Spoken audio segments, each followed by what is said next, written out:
안녕하세요. 저는 40을 바라보고 있는 대한민국의 경찰이자 한 아이의 엄마입니다.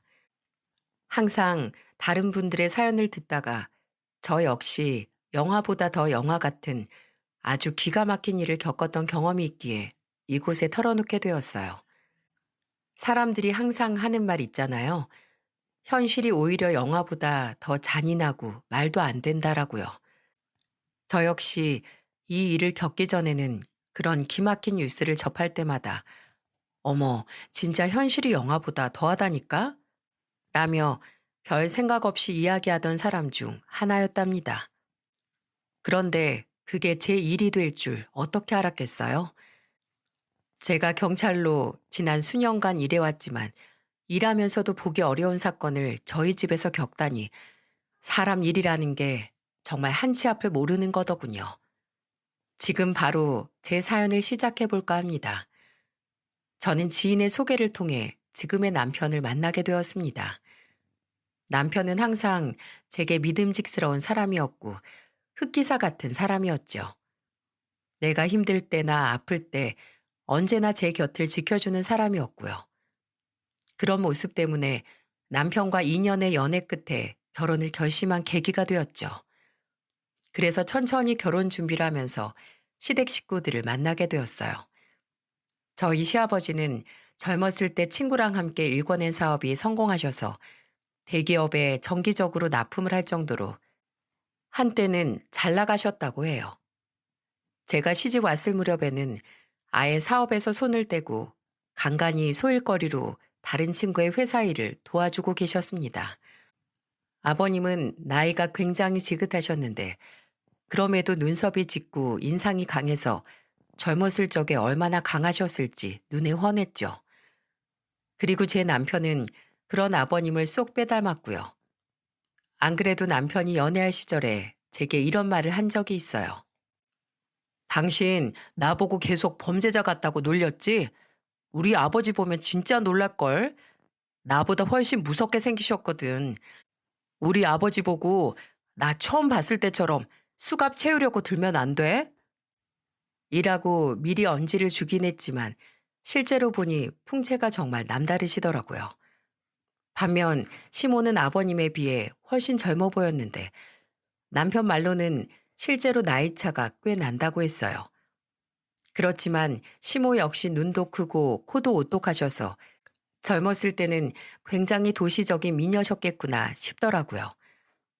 두 분 다 인상이 강해서인지 잘 어울려 보이기도 했습니다. 하지만 시모는 남편의 친모는 아니었답니다. 남편과 아직 연애 중일 때 남편이 가정사를 털어놓은 적이 있었는데요.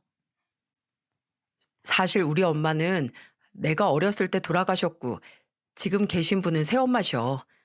그런데 처음 오셨을 때부터 나한테 잘해주시더라고. 동화에 나오는 계모랑은 완전 달랐지. 나중에 아빠랑 둘 사이에서 영덕이 낳고 나서 아무래도 영덕이한테 마음이 더 기우신 것 같긴 하지만 그래도 나한테 모질게 대하진 않았던 분이야. 나 서울에 혼자 올라와 대학 다닐 때도 다달이 용돈도 붙여주시고 본가 다녀올 때마다 쌈짓돈이라도 꼭 쥐어주시던 분이니까. 실제로도 시모는 아버님도 남편도 살뜰히 챙기시는 것 같았어요. 남편과 통화도 자주 하는 것 같았고 아침 저녁으로 시아버지 드시는 밥상만 보더라도 진수성찬이 따로 없었거든요. 저도 남편과 연애할 때 그 밥을 한 번 얻어 먹어본 적이 있기에 더 잘할 수 있었어요. 사실 저는 남편과 연애를 꽤 길게 했기 때문에 결혼 전에 시부모님을 미리 뵌 적이 많았었는데 생각해보면 희한하게 시동생과는 만난 적이 없었던 것 같아요. 시동생은 결혼 전 인사드리러 간 자리에서 처음 뵙게 되었네요. 처음 봤을 때 저는 내심 놀랐던 부분이 글쎄 시동생은 남편과 시아버지랑은 하나도 안 닮았더군요. 인상이 강하기는커녕 동글동글한 오히려 유순해 보이는 편에 속한 얼굴이어서 그렇다고 시모를 닮은 것도 아니었어요. 그래서 남들이 보기엔 혼자만 약간 동떨어진 사람처럼 보이더군요. 누나 오셨구나. 안녕하세요. 사진으로 저번에 봤었는데 실제로 보니까 살짝 살집이 있으시네요. 그래도 경찰이시라면서요? 우와, 그럼 이게 다 근육이겠네? 잘하면 아빠도 이기겠다. 저는 초면에 너무 편하게 말을 거는 모습도 놀라웠지만 30이 넘어서 아버지를 아빠라고 부르는 남자는 처음 봐서 정말 놀랐어요. 실제 나이가 32살이라고 들었는데 나이보다도 훨씬 어린 느낌이 나는 사람이더라고요. 그런데 그 인상이 강하고 무서워 보이던 시부모님들이 묘하게 시동생에게는 유하게 대하는 느낌이었어요. 두 분이 재혼하고 낳은 아들이기도 하고 늦둥이어서 그렇기도 한 모양이었습니다. 너 이 녀석, 네 형수한테 누나가 뭐냐? 어서 와서 제대로 인사하거라. 아들, 오늘은 좀 일찍 들어오랬잖아. 옷 좀 단정하게 하고 어서 와서 앉아. 그래도 저는 그때까지만 해도 시동생에게 안 좋은 감정은 없었어요. 오히려 저도 애교라고는 없는 성격이고 남편도 진지하기 짝이 없는 성격이라서 시동생 같이 쾌활한 사람이 한 명 있는 게 오히려 다행이라고 여겼죠. 그런데 단 하나, 시동생은 고생을 잘 안 하고 자라서 그런가 돈을 물같이 쓰는 버릇이 있더군요. 한 번은 저희 가족이 다 같이 제주도로 여행을 갔는데요. 호텔 숙소에 머물기로 한 저희 가족은 방을 총 3개로 잡아 시부모님이 한 방에, 저희 부부가 또 한 방에, 그리고 남은 1개의 방은 시동생이 썼었거든요. 그런데 그 다다음 날 체크아웃을 하러 인포 데스크에 갔던 저희는 기절 초풍하는 줄 알았습니다. 시동생 방만 비용이 무려 120만 원이 나온 거예요. 네? 120만 원이라고요? 뭔가 잘못하신 거 아니에요? 그 방은 싱글이었어요. 잠시만요. 네, 120만 원 맞습니다. 유료 채널 결제, 호텔 룸 서비스, 비싼 위스키에 그리고 세탁 서비스랑 그 밖에 여기 내역을 한번 확인해 보시겠어요? 그걸 받아드는데 저는 솔직히 화가 나더라고요. 그 여행은 저희 부부가 효도 관광으로 시부모님을 모시려고 했던 건데 시동생은 나중에 자기도 시간이 된다며 따라온 거였거든요. 시댁이 아무리 잘 살기로써니 재벌 집안도 아닌데 단 이틀 밤 만에 120만 원은 인간적으로 심한 거 아닌가요? 룸 서비스도 아주 고급진 음식들로만 먹었더군요. 제 안색을 살피던 남편은 미안, 애가 늦둥이로 커서 좀 철이 없어. 이건 내가 부담할게. 그리고 동생 녀석한테도 따끔하게 한마디 할 테니까 화 풀어. 라며 절 달랬죠. 그리고 실제로 나중에 형한테 한 소리 들은 시동생은 저한테 미안한 기색을 내비치긴 했어요. 그날은 그냥 그렇게 넘어가긴 했지만 시동생의 씀씀이에 놀란 적은 이때 이후로도 한두 번이 아니었답니다. 일이라곤 일절 안 하는 대학원생이면서 사시사철 때에 따라 명품을 사고 운전을 못한다는 핑계로 매일같이 택시를 타는 등 저야 시댁이 대충 잘 산다는 것만 알고 구체적으로 얼마나 어떻게 잘 사는지는 모르니 말을 안 했지만 제 동생이었다면 엄청난 잔소리를 해댔을 거예요. 또 한 번은 저에게 형수, 형수, 아이, 미안한데 저한테 지금 50만 원만 딱 보낼 수 있어요? 저 지금 친구들이랑 바다 갈 건데 시간이 없어요. 나중에 아빠한테 얘기해서 돌려줄게요. 지금 계좌 보낼 테니까 50만 원만 줘요. 더 주면 더 좋고요. 대뜸 전화로 50만 원을 요구하는 게 아니겠어요? 황당한 제가 아니 무슨 코앞에 바다 가는데 50만 원을 쓴다는 거예요? 라고 반문하니 지금 야간이라 할증 시간 붙는단 말이에요. 라고 대꾸하는 겁니다. 전철을 타도 되고 차 있는 친구 있는 걸로 알고 있는데 그 친구 차를 타도 되잖아요. 암튼 도련님은 돈 귀한 줄 몰라요.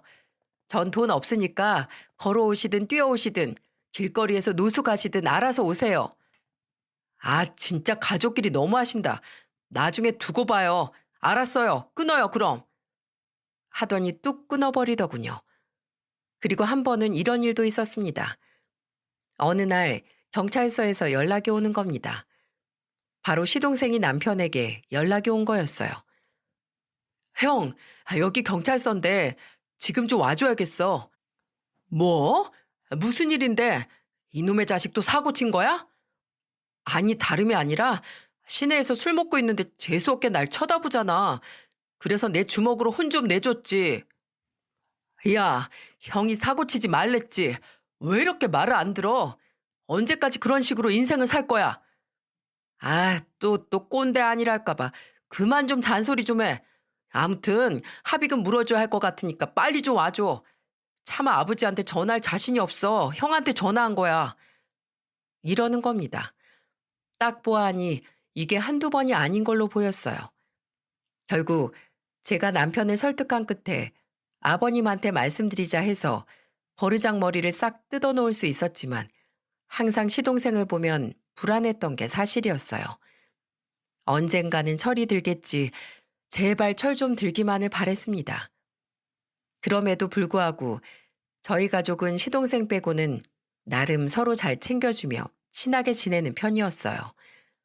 그 흔한 고부 갈등도 없었고 정말 평범하고 화목한 가정, 그 이상도 그 이하도 아니었어요. 그런데 그게 전부 거짓으로 쌓아올린 관계였다는 걸 나중에 깨달았을 때 느끼는 감정은 얼마나 큰 충격을 받았는지 아마 여러분은 모르실 거예요. 그리고 결혼한 지 5년째 되는 해 5번째로 맞는 추석이었어요. 그 해에는 유난히 추석 날씨가 여름 같았죠. 그리고 모든 사건은 바로 그날을 기점으로 꾸며졌던 것 같아요. 당시 아들을 출산한 지 얼마 되지 않았던 저는 무리해서 일과 가사일 그리고 육아까지 책임지려다 보니 몸이 많이 피곤한 상태였어요. 시모도 다른 시댁 식구들도 평소보다 절 도와주긴 했지만 그럼에도 해가 떨어지자마자 거의 기절하다시피 쓰러져 잠에 들고 말았죠. 그러다 잠에서 깬 건 한참이 지난 후였던 것 같았어요. 거실 바로 옆 작은 방에 아들과 제가 함께 잠들어 있고 이불도 꼼꼼히 덮여 있더군요. 핸드폰을 보니 남편이 아버지랑 둘이 술 한 잔 걸치고 올게. 중간에 깨더라도 계속 더 자고 있어? 라는 문자를 남겨놨더라고요. 저는 씻지도 않고 잠든 상태여서 머리도 띵하고 목도 많이 말랐어요. 그래서 방을 나가 주방으로 들어가려는데 전 제 귀를 의심할 만한 충격적인 대화를 엿듣게 되었어요.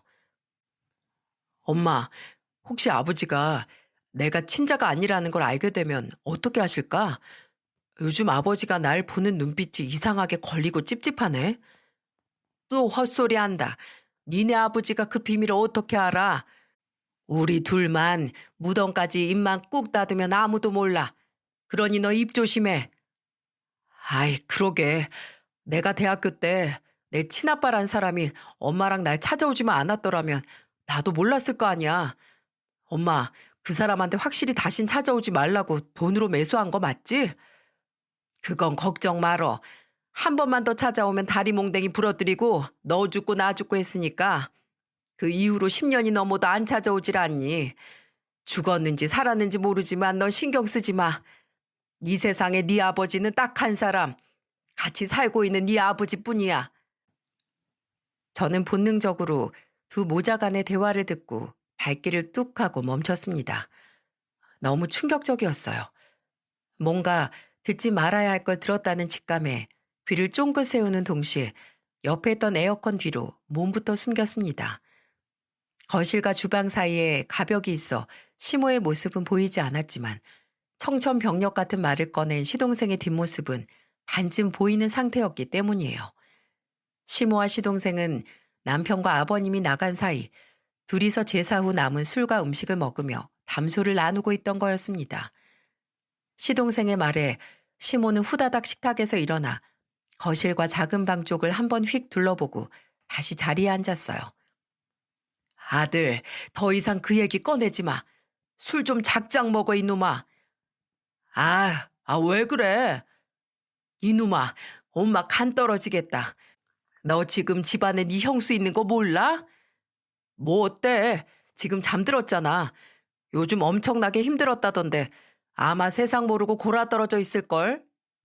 그래도 이놈아, 낱말은 새가 듣고 반말은 쥐새끼가 듣는 데써.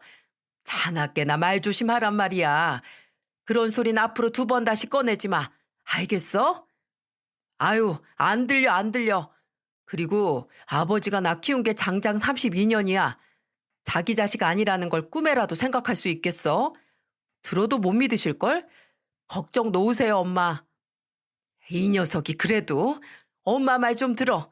입 조심 단단히 하라고. 쉿. 저는 이 모든 대화를 정확하게 들었어요. 너무 놀랍고 충격적인 이야기에 손이 다 부들부들 떨리더군요. 그리고 그간 받았던 느낌들, 세 부자 사이에서 유난히 시동생만 동떨어진 듯한 느낌이 다 이런 이유였구나 하며 깨달았죠. 아버님이 이 사실을 알면 그렇게 예뻐하던 아들 중 막내가 친자식이 아니라는 얘기를 듣는다면 얼마나 가슴이 아플까 싶었어요. 그 생각이 들자 이 일은 일단 저만 알고 있는 게 좋겠다 싶었죠. 그런데 아무리 생각해도 시모가 이해가 되지 않는 겁니다. 시동생은 정확히 자신이 친자가 아니라는 사실을 알고 있었고 이는 분명 시모가 알려줬을 텐데요. 만약 시모가 정말 32년 동안 아버님만 보고 살았다면 굳이 둘째 아들에게 네가 친자식이 아니라는 말을 할 필요가 있었을까요? 생각이 여기까지 미쳤을 때 시동생은 돌연 술에 취해서 이런 말을 하는 거였어요. 엄마, 엄마가 아버지랑 30년 넘게 살았잖아. 그냥 엄마 이혼해. 내 친부라는 사람이 솔직히 언제 찾아올지 모르잖아. 그러니 제발 이혼하고 재산 깔끔하게 절반 받고 우리는 우리대로 저쪽은 저쪽대로 살라고 하자. 나 꼭 들통날 것 같단 말이야. 안 그래도 아빠랑 안 닮았다고 예전부터 동네 사람들이며 회사 사람들이 수근수근거리는 거 알잖아. 엄마도 저번에 회사 왔을 때 들었지? 어쩌면 아빠도 이미 알고 있을 수 있어. 그러니까 엄마, 차라리 더 늦기 전에 아빠랑 빨리 이혼해. 아빠가 이 사실 알면 우리한테는 국물도 없을 거야. 차라리 지금 긴가민가 할 때 얼른 이혼해. 아, 이혼하라니까? 이렇게 대놓고 이혼을 부추기지 뭡니까? 저는 그걸 듣고 아, 얘는 정말 키워준 은혜라곤 모르는 애구나. 자비를 받을 자격조차 없구나 하고 방 안으로 다시 들어와 바로 남편에게 문자를 보냈어요. 여보, 지금 어머님하고 당신 동생이 주방에서 얘기하는 거 들었는데 당신 동생이 아버님 친자식이 아니래. 지금 술 먹고 둘이서 얘기하고 있어. 남편은 제게서 온 문자를 보고 한동안 믿을 수가 없었다고 해요. 그러다가 제가 이런 일로 농담하거나 제대로 알아보지도 못하고 문자할 사람이 아니라는 판단이 들어 조심스럽게 같이 있던 아버님한테 말했다고 합니다. 당연히 아버님은 노발대발하셔서 곧바로 집으로 오셨습니다. 이게 무슨 소리야? 우리 영덕이가 내 자식이 아니라니. 이게 다 무슨 소리냐고. 아가, 너 이리 나와서 똑바로 얘기해봐라. 뭐가 어쩌고 저째? 아버님은 술에 취해 인사불성인 두 모자에게 불호령을 내리셨어요. 그러자 그 말에 깜짝 놀라 재발이 저린 시모가 후다닥 아버님께 가서 여보, 아니야. 절대 아니야. 아니 그게 무슨 소리야. 우리 영덕이 당신이랑 내가 낳은 우리 자식이잖아. 어디서 그런 회개망측한 소리를 들은 거야 여보. 얼굴이 백지장처럼 하얗게 질려 극구 부인하는 겁니다. 당연히 제가 말도 안 되는 말을 했다며 호통을 치시려던 아버님은 시모의 그 반응에 오히려 확인 사살을 받은 것처럼 얼어붙으셨죠. 그리곤 곧 더 크게 분노하면서 그래? 당신 말은 그렇단 말이지. 그래, 좋다. 내일 당장 유전자 검사할 거니까 그렇게 알아. 영덕이 저놈이 내 자식인지 이참에 제대로 확인해보자. 안 그래도 주위에서 제 어릴 때부터 나랑 외모 성격 하나도 안 닮았다고 난리여서 의심쩍었는데 안 되겠다. 당장 할 준비해 이놈아. 라며 아예 못 박으셨죠. 시모는 그 말에 정말 사시나무 떨듯 떨기 시작했습니다. 여보, 지금 우리 나이가 몇인데 이 나이에 무슨 그런 말도 안 되는 짓을 하겠다는 거야? 당연히 당신 아들이지. 딱 보면 모르겠어? 그 검사인지 뭔지 안 해도 알잖아. 그래, 그렇게 자신 있으면 검사를 받아보면 될 거 아니야? 시끄러. 잔말 말고 영덕이 너 내일 나랑 검사 받고 올 거니까 그런 줄 알아라. 시동생 역시 귀신을 본 것 마냥 겁에 질린 표정이었죠. 결국 아버님은 다음 날 날이 밝자마자 시동생을 끌고 가서 유전자 검사를 하고 오셨습니다. 그리고 시간이 흐르고 얼마 뒤 경악할 만한 결과가 나오고 말았죠. 그 결과는 바로 친자 불일치. 네, 시동생은 정말로 아버님의 친자식이 아니었던 겁니다. 결과가 나오자 시댁은 그야말로 완전히 뒤집어졌죠. 한마디로 초토화되고 말았습니다. 남편도 큰 충격을 받았고 이 소식을 들은 저희 친정 부모님도 충격을 받으셨으니 당사자인 아버님은 오죽하셨겠습니까? 그 이후 시모와 시동생은 그야말로 바닥에 납작 엎드려 손이 발이 되도록 싹싹 빌기 시작했죠. 아버지, 전 아무것도 몰랐어요. 엄마가 절 속인 거라고요. 저는 태어나자마자 아버지 아들이었고 그런 줄로만 알고 살았는데 갑자기 제가 아버지 아들이 아니라뇨. 저한테 아버지는 절 키워주신 아버지 한 분뿐이에요. 여보, 우리 영덕이야, 우리 영덕이. 영덕이 몰라? 당신이 그렇게 예뻐하던 막내 아들 영덕이라고. 얘 젖먹이 때부터 당신이 손수 키운 당신 아들이야. 그래, 내가 죄를 지은 건 맞아. 당신한테 큰 죄를 지었어. 그치만 무려 32년 동안 나 당신 옆에서 할 만큼 다 했잖아. 우리 영덕이랑, 그리고 당신 첫째 아들 태호. 내 친아들처럼 보살피면서 당신한테도 정말 잘했잖아. 젊었을 적 그 한 번의 실수로 32년이 전부 없던 거라고 할 수 있어? 32년이라고. 그간의 정을 봐서라도 한 번만 봐줘. 나 한 번만 용서해줘. 시모는 정말 제정신이 아닌 사람 같았죠. 어떻게든 살려고 발버둥치는 모습이 흡사 물귀신 같기도 해서 섬뜩하기까지 했습니다. 시동생 역시 정신없이 울고 있었고요. 아버님도 눈물을 흘리시며 괴로워하셨습니다. 그리고 며칠을 깊은 생각에 잠기시더니 결국 두 사람의 악어 같은 눈물에 넘어가고 말았어요. 시모야 그렇다 쳐도 아무것도 몰랐던 자식을 32년 동안 내 새끼인 줄 알고 키웠던 자식을 어떻게 하루아침에 내치겠습니까? 아버님은 한동안 술로 밤을 지새우셨답니다. 아버님 연세도 있으신데 저러다 큰 병 나시는 거 아닌가 싶어 몇 주간 저희도 피가 마르는 것 같았죠. 결국 아버님은 두 사람을 용서했습니다. 아버님은 그 몇 주 동안 시모와 시동생이 있는 집으로 들어가긴 싫으니 저희 집으로 오셔서 주무시는 날이 많았는데요. 마지막 날에는 씁쓸하게 얘기하시더군요. 내가 이 나이까지 살아오면서 세상 만사 내 뜻대로 해보이겠다고 혈기를 부렸던 적이 얼마나 많았는지.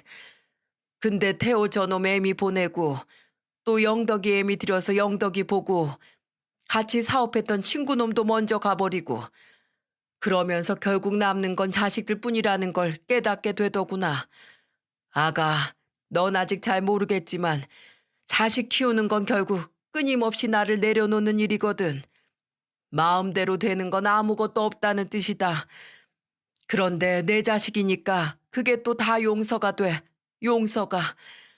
그렇게 내 젊은 날 다 바쳐서 키워놨는데 이미 난 이렇게 다 늙어버렸는데 이제 와서 피가 좀 다르다 한들 어쩌겠니? 이제와 영덕이를 버리면 어쩔 것이고 또 영덕이 애미를 버리면 어쩔 것이야. 다 내 업보인 게지. 그렇게 아버님은 다시 시모와 시동생이 있는 그 집으로 돌아가셨습니다. 그런 아버님이 걱정된 남편도 한동안은 그 집에서 자고 오기도 하고 자주 드나들며 아버님을 살폈어요. 하지만 이런 아버님의 깊은 마음을 알지도 못하는, 아니 알아주려는 생각조차 없었던 이 두 모자는 또 다른 무시무시한 계획을 꾸미기 시작했어요. 아버님이 큰 슬픔에 사로잡혀 집에 안 들어가시는 동안 이들은 아버님을 걱정하거나 찾으러 오기는커녕 오히려 더욱 대담한 계획을 세웠던 것이죠. 아버님이 가지고 있던 재산은 살고 계시던 집을 포함해서 총 18억 정도가 됐었습니다. 그런데 자신이 친자가 아니라는 사실이 밝혀지자 시동생은 자신에게 유산이 한 푼도 돌아오지 않았을까봐 걱정이 되었던 모양이에요.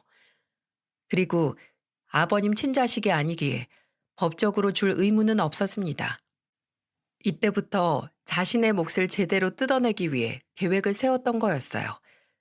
그리고 그때 아버님에게 예기치 못한 불행이 찾아왔습니다.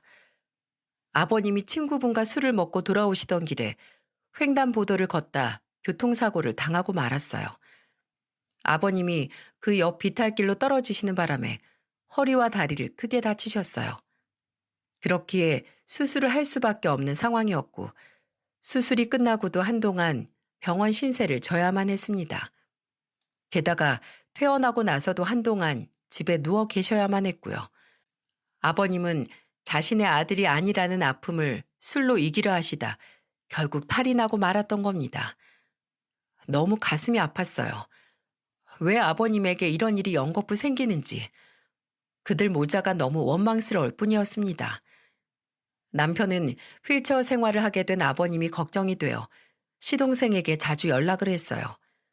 시동생은 그때마다 형, 걱정하지 마. 내가 잘 보살펴 드리고 있으니까. 지금? 지금은 엄마랑 앞에 산책 나가셨어. 계속 누워만 있어서 답답하신지 휠체어로 요 앞에 잠깐 돌다가 오신다고 해서 엄마가 같이 나갔지. 괜찮아. 아빠 잘 지내고 계시니까 걱정하지 마. 동생의 듬직한 말에 남편은 그런가 보다 하는 듯 싶었지만 저는 그 말을 믿을 수가 없었죠. 저의 계속되는 의심에 남편은 애가 철은 없어도 나쁜 애는 아니야. 그때 자기가 들었던 말은 술 취해서 좀 격하게 나간 말이었겠지. 얘는 어려서부터 아버지도 나도 잘 따르던 애니까 크게 걱정하지 않아도 돼. 라며 절 안심시켰습니다. 하지만 저는 바쁜 일이 좀 끝나는 대로 찾아뵙는 게 좋겠다고 벼르고 있었어요. 그러던 어느 날 갑자기 남편에게 한밤중에 상상도 못할 위급한 상황이 발생했습니다. 모르는 번호로 그것도 야심한 밤에요. 남편은 누가 이 시간에 자꾸 전화를 하나 싶어 받아봤는데 아버님의 목소리가 나와 깜짝 놀랐어요. 옆에 있던 저도 덩달아 놀라 같이 통화 내용을 듣게 되었는데요. 아들, 애미야, 나 지금 땡땡병원에 있다. 여기로 빨리 좀 와줘라. 지금 이건 여기 간호사님 번호야. 지금 빨리 나 좀 여기서 데리고 나가다오. 제발 지금 빨리 와다오. 아버님에게서 그렇게 겁에 질린 목소리가 나오다니 정말 큰 충격이었죠. 저와 남편은 당장 그 병원으로 달려갔어요. 그리곤 연락했던 간호사의 도움을 받아 제 경찰이라는 신분을 밝히고 아버님을 무사히 빼내올 수 있었습니다. 아버지, 괜찮으세요? 아버지 이제 걱정하지 마세요. 저희 왔어요.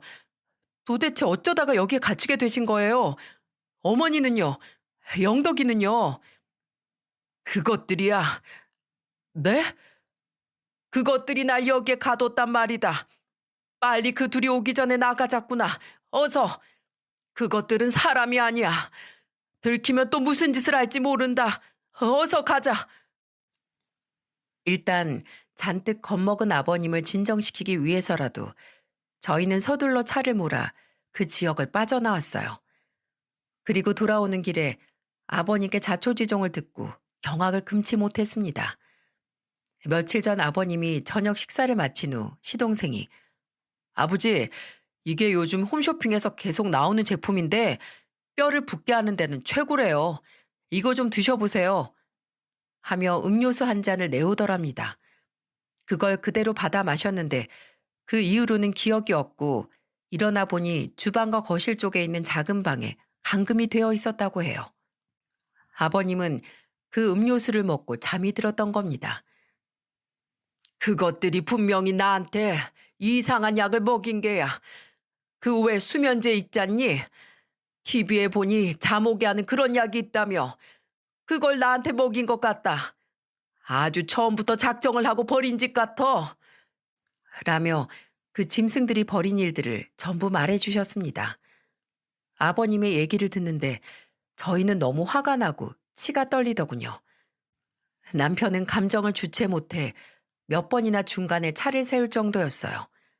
그런데 그들의 악행은 거기서 끝이 아니었습니다. 아버님은 저희 집이 아닌 당신 집으로 가길 원하셨어요. 최대한 빨리 가야 한다며 분노를 하며 말씀하셨습니다. 내가 그것들 요즘 하는 행동들이 이상하길래 초소형 카메라를 설치해 놨다. 혹시 몰라서 업체를 불러 카메라를 설치해 놨거든. 일단 거실 숨겨놓은 그것부터 빨리 찾아와라. 거기에 영상이 전부 찍혔을 게다. 그것들이 눈치채고 오기 전에 빨리 가져와야 해. 라며 저희를 재촉하셨습니다. 저희는 아버님 말씀대로 그 썩어 빠진 짐승들이 없을 때 집에 몰래 잠입해서 카메라를 가져와 저장돼 있는 영상을 틀었어요. 그리고 거기엔 차마 눈뜨고 보기도 어려운 그들의 추악한 만행이 담겨져 있었죠. 시동생의 음료를 마시고 기억을 잃은 아버님은 침대에서 눈을 뜨셨다고 합니다. 겨우 방문으로 가 문을 열어보려 했지만 문은 열리지 않았고 그 앞에서 시모와 시동생이 하는 말만 들렸다고 해요. 원래 아버님은 집안 서재 안의 금고에 금을 모으는 걸 좋아하셨는데 특히 이 당시엔 금값이 올라갈 것이라 예측하시고 대부분의 자금을 은행에 넣지 않고 일부러 금에 투자해 모아놓으셨어요. 그 사람들은 어떻게 금고 비밀번호를 알고서는 아버님이 잠든 틈을 타 금고에 있는 금과 현금들을 가로채려 했던 겁니다. 하지만 뛰는 놈 위에 나는 놈 있다는 말 들어보셨죠? 아버님은 그들이 재산을 가로챌 수 있다는 걸 짐작하고 금고 비밀번호를 바꾸고 경보음까지 설치를 했던 거였어요. 영상 안에서 시모는 계속해서 아버님께 돈을 요구했어요. 당신 이렇게 평생 누워있고 싶어? 빨리 비밀번호 말해. 어차피 우리 영덕이는 당신 자식 아니라고 재산도 안 넘길 거 아니야? 그 큰 재산 전부 큰애한테 넘길 거잖아. 그러니 아예 지금 우리 영덕이 몫을 받아야겠어. 우리 아들 이제 결혼도 해야 되니까 빨리 집 한 채는 구할 수 있는 돈을 달라고. 금고 비밀번호 뭐야? 당장 말해. 죽을 때까지 갇혀 살고 싶지 않으면. 됐다, 됐어. 난 그 돈 절대 못 준다. 그리고 난 큰놈 결혼할 때도 아무것도 안 해줬어. 기억 안 나? 그런데 지금 뭔 소리 하는 거야? 얼른 이 문 안 열어? 그렇게 나온다 이거지? 그럼 계속 그 안에 있어. 한 번 밥도 못 먹고 화장실도 못 가고 계속 그 안에 갇혀 있어 봐 어디. 우리 도움 없이는 아무 데도 못 나가. 갇혀있는 아버님이 계속 꺼내달라고 해도 아랑곳하지 않고 생활하면서 정말 말 그대로 감금해 놓고는 틈만 나면 문에다 대고 소리소리를 지르더군요. 금고 비밀번호를 알려달라고요. 지들끼리는 소고기도 구워 먹고 집안이 쓰레기장이 되도록 배달 음식 포장지를 아무데나 버리고 아주 개판이었어요. 아버지, 아버지가 좋아하는 소고기도 드시면서 오래오래 사셔야죠. 얼른 비밀번호 알려주세요. 네? 저희도 이러는 거 영 마음이 별로 좋지 않아요. 아버지만 고집 꺾으시면 될 일을 왜 이렇게 어렵게 만드세요? 아버지 손주 유치원 가는 거, 초등학교 가는 거 다 보셔야죠. 안 그래요? 아버지, 비밀번호 뭐예요? 네? 뭐냐고요? 당신, 내가 당신 재산 딱 10억만 주면 내가 당신이랑 깔끔하게 이혼해 줄게. 어? 나 이 정도면 당신이랑 오래 살았잖아. 내가 당신이랑 산 세월이 32년이에요. 32년. 이 정도면 나도 퇴직할 때 되지 않았어? 어차피 당신 나 그렇게 사랑한 것도 아니었잖아. 내가 깔끔하게 이혼해 줄 테니까 10억. 더도 덜도 말고 딱 10억으로 서로 자유로워집시다. 시모와 시동생의 협박은 오랫동안 이어졌어요. 버티다 못한 아버님이 너희, 내가 정말로 여기서 죽으면 내 재산 다 가져갈 수 있을 줄 알아? 내 사인 밝혀지면 너희도 무사하지 못할 거야. 이 무식한 것들아. 내가 내 가족들이랑 사는 집안에서 죽는다면 네 놈들이 첫 번째 용의자야. 오냐? 그래, 다 같이 어디 죽어보자. 온 힘을 다해 소리소리 지르다 아버님은 혼절을 해버렸던 거였어요. 그들은 아버님이 혼절하자 상황이 심각하다는 걸 느껴서인지 119에 신고를 해 병원까지 직접 데리고 온 거였어요. 잠 씹어먹어도 불쌍하지 않은 종자들이었습니다. 그런 그들의 만행은 아버님의 SD 카메라 안에 고스란히 증거로 남아 있었고요. 내가 혹시 몰라 이걸 설치하긴 했다만 정말로 이걸 이렇게 사용할 줄이야. 내가 그동안 사람이 아닌 짐승을 키우고 있었구나. 짐승을. 그리고 더 반전인 건 아버님은 사실은 혼절한 게 아니라 혼절한 척 한 거였어요. 어떻게든 집에서 나와 저와 남편에게 연락을 하기 위해 그들을 속였던 것이었죠. 참, 이 상황에서도 어떻게 그런 기질을 발휘하신 건지 놀라울 따름이었죠. 그 후 저희 집에 도착해 기운을 조금 차리신 아버님은 뜨거운 눈물을 흘리셨고, 이를 지켜보던 남편과 저도 같이 울 수밖에 없었죠. 남편은 영상을 다 보고 나서 카메라를 들고 곧바로 경찰서로 달려갔습니다. 그 시각 시모와 시동생은 병원 근처에 있는 식당에서 밥을 먹고 있었고, 아버님이 언제 깨어나실지 모르니 병원 근처 찜질방에서 숙식을 하고 있더군요. 그 사람들이 진정 사람 새끼들이 맞나요? 멀쩡히 산 사람, 그것도 제 남편, 제 아버지를 산송장을 만들어 놓고 잠이 오긴 오는 걸까요? 정말 소름이 끼치더군요. 제가 두 사람의 위치를 파악하기 위해 전화하니, 아가, 무슨 일 있니? 어머님, 어디세요? 왜? 무슨 일 있니? 지금 밖에 잠깐 나와서 아들이랑 밥 먹는 중인데. 아버님은요? 너희 시애비? 왜? 지금 방에서 자고 있을 텐데. 방에서 자고 있다고요? 진짜 사람도 아니네요. 아버님이 방에서 주무시고 계시다고요? 병실에 누워 있으시겠죠?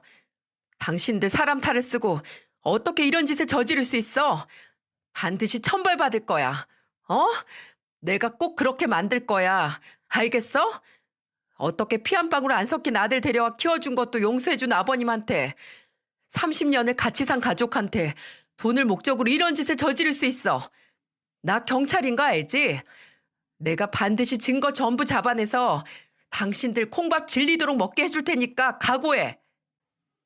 제 전화를 받고 뒤늦게 계획이 탄로난 걸 알게 된 그 금수들은 부랴부랴 집으로 가서 모든 증거를 인멸하려고 했어요. 하지만 남편의 빠른 신고로 이미 그들이 도착했을 때는 경찰이 함께 와 있었고, 저희는 존속 강금 및 기타 가정폭력 등의 혐의로 그 자리에서 경찰서로 데려갔죠. 증거가 워낙 명확했기 때문에 시모와 시동생은 법의 심판을 피할 수 없었어요. 하지만 그 금수들이 얼마나 뱀처럼 교활한지 경찰을 보자마자 친자 불일치 결과가 나왔을 때처럼 비굴하게 땅에 납작 엎드리는 게 아니겠어요? 두 모자가 하는 짓이 똑같더군요. 아이고, 잘못했습니다. 저희가 잘못했어요. 반성합니다. 두 번 다시 그러지 않겠습니다. 정말로 해칠 생각은 추워도 없었어요. 맞아요. 아빠가 형만 잘해주는 게 셈이 나서 그런 거예요. 당연히 해치려는 생각은 전혀 없었어요. 가족끼리 싸우기도 하고 그러잖아요. 아빠, 아버지, 제가 잘못했어요. 제가 좀 반항 좀 했다고 경찰에 그렇게 신고하시면 어떡해요. 제가 잘못했어요, 아버지. 아주 기가 차는 광경이 따로 없었답니다. 아버님은 이제 그들은 쳐다도 보지 않았고요. 저희는 아버님을 저희 집으로 아예 모셔왔고, 아버님은 곧바로 이혼 소송을 진행하셨어요. 소장을 받은 그 늙은 구렁이 같은 여자는 또 불이 났게 제일 수임료가 비싸다고 유명한 회사로 달려가 변호사를 선임해 왔더군요. 황당하게도 아버님은 당연히 재산을 한 푼도 주고 싶지 않았지만, 법원에서는 30년이라는 세월을 같이 살며 재산 형성에 기여한 부분을 인정해 일정 부분의 재산 분할을 인정해 주더군요. 저희는 그 즉시 항소하려 했지만 저희 쪽 변호사는, 일단 형사 사건이 어떻게 나오는지 보고 결정하셔도 늦지 않습니다. 안타깝지만 의뢰인분의 경우엔 설령 혼인 무효 소송을 이긴다 하더라도 재산 분할 의무가 0으로 나오지 못할 거예요. 같이 산 세월이 워낙 기셔서. 이런 조언을 남겨주었어요. 저희는 속이 터졌지만 변호사님의 말대로 일단 추이를 지켜보기로 했어요. 시모는 정말 대단한 여자더군요. 시동생과의 재판에서 자기는 아무것도 모르고 그저 자기 아들이 시킨 대로만 했을 뿐이라며 제 자식도 버리고 자기만 살겠다는 식의 진술을 했어요. 제가 아들처럼 대학을 나오길 했습니까? 남편처럼 지식이 많기랍니까? 전 정말 아무것도 몰랐어요. 그저 둘째 아들이니까 저도 무서워서 그랬어요. 전 정말 죄 없어요. 저 정말 억울합니다. 나를 매수해서 날 협박하고 부탁하니까 그저 아들의 부탁을 들어줬을 뿐입니다. 아니에요. 모든 게 엄마가 저지른 짓이에요. 제가 친자가 아니란 걸 알고 아버지가 엄마까지 버릴까봐 엄마가 절 꼬드겨서 계획한 거라고요. 참 가관이었어요. 서로 피를 나눈 모자끼리 어떻게든 법의 심판을 피해보려고 서로를 헐뜯고 배신하는 모습을 보고 제일 불쌍한 사람이 저희 아버님이었어요. 이런 사람들과 평생을 함께 했으니 얼마나 가슴이 아플까요? 정말 눈앞에 펼쳐진 어처구니 없는 광경에 할 말을 다 잃게 되더군요. 결국 이들은 모든 범죄가 사실로 드러났고 시동생은 징역 6개월을 선고받고 시모는 집행유예 선고를 받게 되었습니다. 이런 솜방망이 처벌이라니 절대 납득할 수가 없었죠. 아니, 초범이라 선처 반성한다고 선처라뇨. 나이가 많아서 참작이 되다뇨. 완전 고의적으로 계획하고 저지른 범죄라니까요. 이걸 그냥 넘어가요? 됐다, 아가. 그만해도 벌 받은 게야. 여기까지만 해도 남은 인생 알아서 제 손으로 벌 받을 놈들이다. 이미 그것들은 사회에 낙인이 찍힌 것들이고 더 이상 그것들한테 신경 쓰지 않아도 된다. 신경 쓰는 게 시간 낭비야. 그런 쓰레기들은 분리수거도 안 되는 것들이니까 그딴 놈들에게 힘 빼지 말자꾸나. 그러니 너무 그렇게 열내지 마렴. 아버님은 생각보다 무서운 분이셨어요. 그들이 싹싹 빌고 오열을 하고 바지가랑이를 붙잡고 사정을 해도 눈 하나 깜짝 안 하셨어요. 아버님은 그걸 알았던 겁니다. 이 세상에서 무관심이 가장 무서운 벌이라는 것을요. 그 이후 시동생은 교도소에, 시모는 다 낡은 월세방을 전전해야만 했어요. 특히 그 늙은 구렁이 같은 여자는 그동안의 재판에 가지고 있던 모든 돈을 쏟아부었는지 월세도 제대로 못 내고 일도 구하지 못해 곧 내쫓길 위기라고 하더군요. 그리고 지난 주말 시모는 뻔뻔스럽게도 저희 집 앞으로 찾아왔어요. 기가 막혀서. 몰골을 보아하니 한 일주일은 못 씻고 굶은 듯한 꾀죄죄한 몰골이더군요. 여기 무슨 낯짝으로 찾아왔어요? 예, 아가. 네 시애비한테 얘기해서 나 좀 제발 용서해달라고 부탁 좀 해주면 안 되니? 이 늙은이가 혼자 살려고 하니 너무 이 세상이 무섭고 외롭다. 나 좀 다시 받아줘. 부탁이다. 뭐라고요? 이보세요. 낯짝에 철판이라도 깔았나 정말. 정말 가증스럽기 짝이 없네요. 아줌마, 더 이상 내 시어머니 아니니까 좀 가주실래요? 경찰 부르기 전에 좋은 말 할 때 나가요. 여보, 무슨 일이야? 제가 먼저 가 있는 현관 앞에서 큰 소리가 나자 남편이 후다닥 왔다가 그 여자를 발견하고는 표정이 무섭게 변하더군요. 예, 태호야, 엄마다. 네 엄마. 한 번만 살려다오. 네크가 너한테 잘하면 잘했지 못한 것은 없지 않았니? 노막 났어요? 정신 차리세요. 아줌마, 내가 법적인 처벌 받게 하는 거에서 끝난 거에 감사해도 모자라요. 아시겠어요? 미치지 않고서야 그 입에 감히 엄마 소리를 올려? 그리고 뒤늦게 지팡이에 의지해 겨우 걸어온 아버님이 모습을 드러내셨어요. 그 구렁이 같은 여자는 아버님을 보자마자 철석같이 달라붙으며 우는 소리를 내더라고요. 어찌나 듣기 싫던지 저는 후다닥 제 아이를 안아들고 귀부터 막았어요. 아이고 여보, 여보, 내가 잘못했어. 내가 다 잘못했어. 다 그놈 때문에 나도 영덕이 그놈 때문에 속았지 뭐야. 내가 지금 이 나이에 밥도 못 먹고 딱 고독사하게 생겼다니까. 잘 됐네. 해 그럼. 뭐? 뭘 해? 고독사 하라고. 저는 내심 아버님이 너무 사람 좋게 또 그 여자를 용서해 준다고 할까 봐 걱정했거든요. 남편도 그 순간 저와 같은 생각이었대요. 그런데 그때 아버님을 딱 보니 눈빛이 정말 형형하신 게 정말 호랑이가 되신 것 같았어요. 그리고 큰 소리로 호통을 치는데 어찌나 제 속이 뻥 뚫리던지요. 당신 말대로 32년이야. 장장 32년. 그동안 내 뒷바라지 하면서 얼마나 내 명을 가늠했었나. 말해봐봐. 어? 입이 있으면 어디 말해보라고. 머리 검은 짐승은 거두는 거 아니라더니만 그저 강한 사람 앞에서만 설설 기는 척하면서 남의 곳간 빼먹을 궁리밖에 안 하는 버러지 같은 인간이었는 줄 알았다면 내 진즉에 내쳤을 것이야. 고독사라고? 흥, 그런 벌이라도 당신은 달게 받아야지. 당신 그 표독스런 성질에 여태껏 과분한 호사를 누렸던 거야. 그동안 쌓여 있었던 죄가 도로 전부 받게.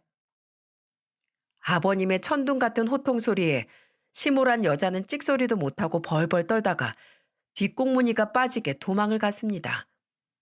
그래도 한때 좋게 생각하던 시어머니였는데 그 겹겹이 쌓여있던 거짓이 낱낱이 파헤쳐지니 초라하기 그지없는 금수였을 뿐이더군요. 그 모습을 보자니 검둔 개가 몇 감듯 한다는 말이 딱 들어맞는 것 같았답니다. 살면서 누구나 실수할 수 있죠. 순간적으로 나쁜 마음도 먹을 수 있어요. 하지만 제 잘못을 제대로 깨닫지도 그 잘못으로 인해 큰 코가 다쳤음에도 뉘우치지 않는 사람은 사람이 아니라 짐승이죠, 짐승. 앞으로도 영원히 갱생 가능성이 없으니까요. 아마 아버님도 그걸 아셔서 앞으로 저들이 제 죗값을 제가 알아서 받을 거라고 말씀하셨나 봅니다. 저희는 아버님 본가를 처분하고 저희 집에 아버님을 모시면서 잘 살고 있어요. 아버님은 요즘 손주 재롱 보는 재미로 웃음도 많아지시고 얼마나 얼굴이 좋아지셨는지 모릅니다. 저희 모두는 전보다도 더 행복해졌고 아픈 기억은 전부 잊고 더더욱 행복해지려고 노력하고 있어요. 그런 저희의 노력 덕분인지 아버님은 건강도 많이 회복되시고 재활치료도 열심히 받으셔서 이제는 조금씩 휠체어 없이도 걸어 다닐 수 있게 되었죠. 워낙 나이가 있으신 분이라 젊은 사람보다 쉽진 않겠지만 아버님께서 정상적으로 걸을 수 있도록 며느리로서 최선을 다할 겁니다. 그리고 대한민국 경찰의 일원으로서 잘못을 저지른 사람은 꼭 죗값을 받는다는 걸 꼭 상기시켜 주겠습니다. 저의 두서 없었던 이야기를 끝까지 들어주신 모든 분들께 정말 감사드립니다. 오늘 하루도 나쁜 것은 빨리 잊거나 지나쳐 버리시고 행복한 것들만 가득히 보시길 바라겠습니다. 감사합니다.